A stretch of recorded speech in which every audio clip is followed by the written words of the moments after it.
I think the Texas grid is going to stay somewhat similar to what it is today. I do not see lawmakers abandoning the competitive wholesale electricity market.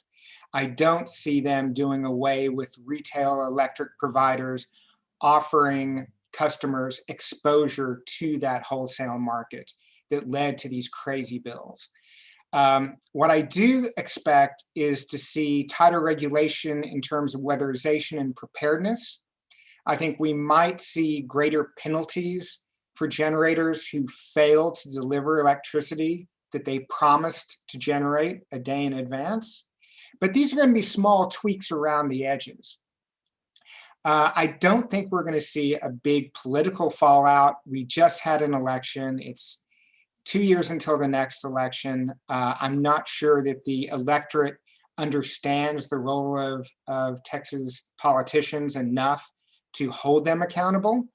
But I think the big lesson here, and one that may take us years to completely understand and appreciate, is that things can happen far beyond our imagination.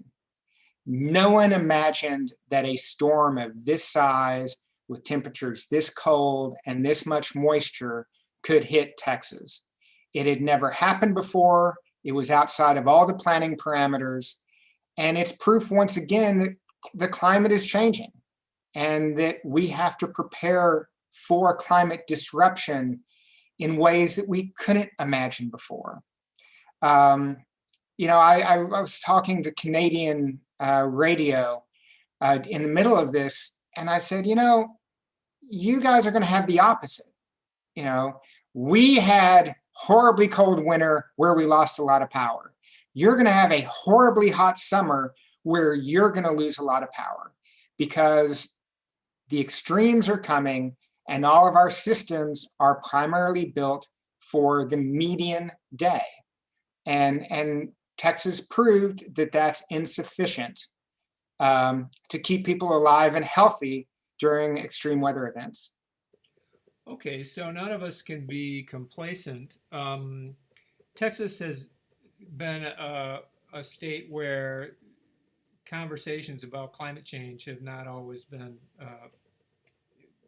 politically acceptable. Do you think it's going to change that?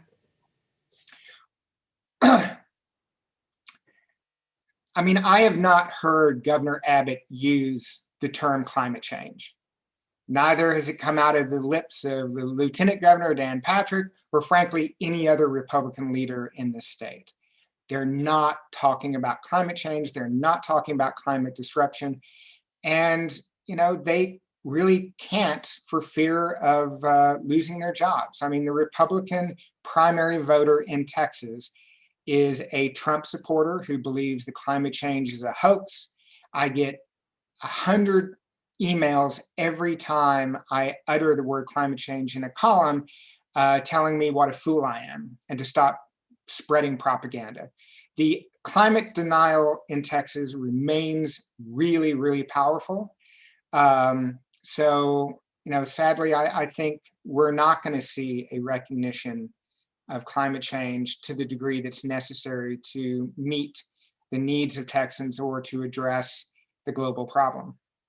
I wish I could say that everyone's going to wake up to the reality of climate change and climate disruption, that we're going to connect to the rest of the grid, but I've been covering this stuff for 25 years and I'm a native Texan. My family goes back 5 generations. I've written books about the history of Texas, and there is nothing in the Texan DNA to lead me to believe that we're going to have the sudden revolution of thought and imagination and approach that's really necessary to solve these problems.